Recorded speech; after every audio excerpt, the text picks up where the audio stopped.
Nakefenəhsi şairlər diyarıdır, şairlər yurdudur.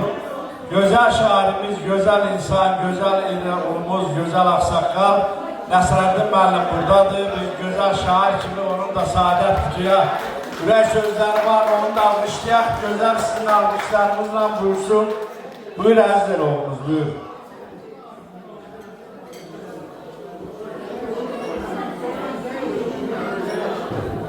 Çox sağ olun. Mənim dəyərli qardaşım, dəyərli oğlum. Bugünkü günü bu məclis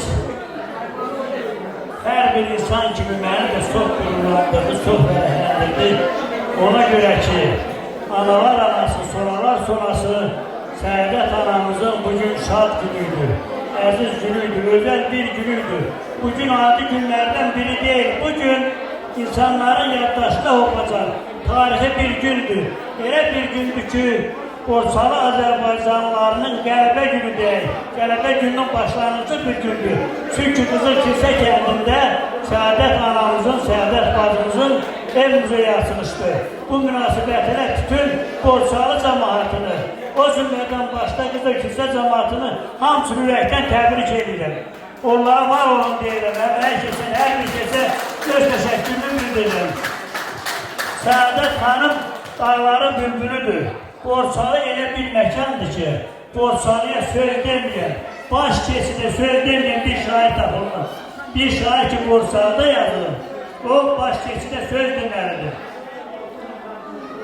Səhər şehə baxdım göy səmərində, gül olum boynumda, bitən baş kesit.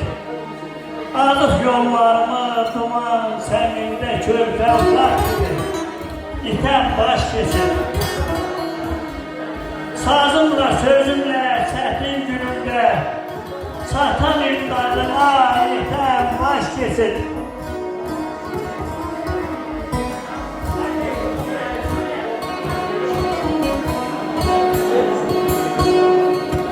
Sən yenilməz mənim məğrur elimsən, sinəmdə çağlayan coşkun serimsən, taqətli dizlərim vuran əlimsən, nurlu gözlərində didən baş geçir. Nəsrəddin üşüyə əyri qarında, elə süfrə aça göy bulağında, belə sazılı sözünü dost yıllarında, coşan bülbül kimi öten baş keçir.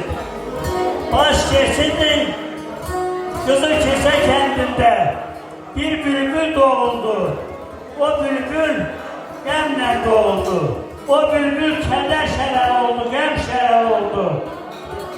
Dev qismətinə qəm yazılır, dərd sana həmdəm yazılır. Gözlərinə nəm sızılır, canay bülbül, canay bülbül.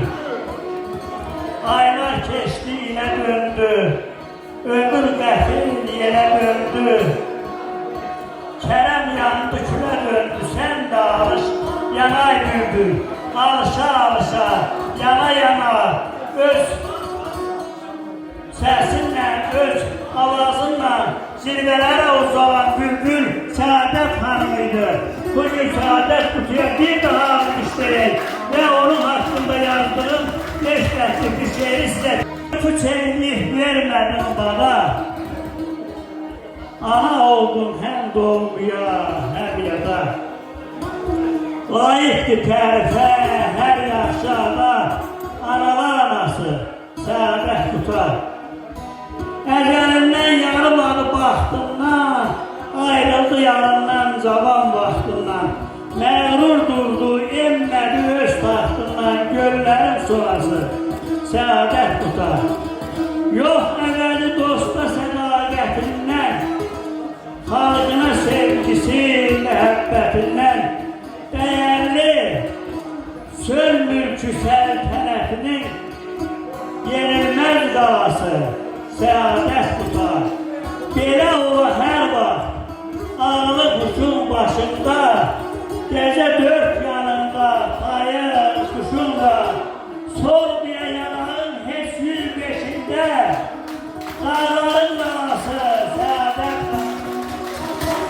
Sözün gəlir aşıqların dilində, şöhrət yatıqlar Borsalı ellərində, yuva salıb Nəsrəddinin qəlbində.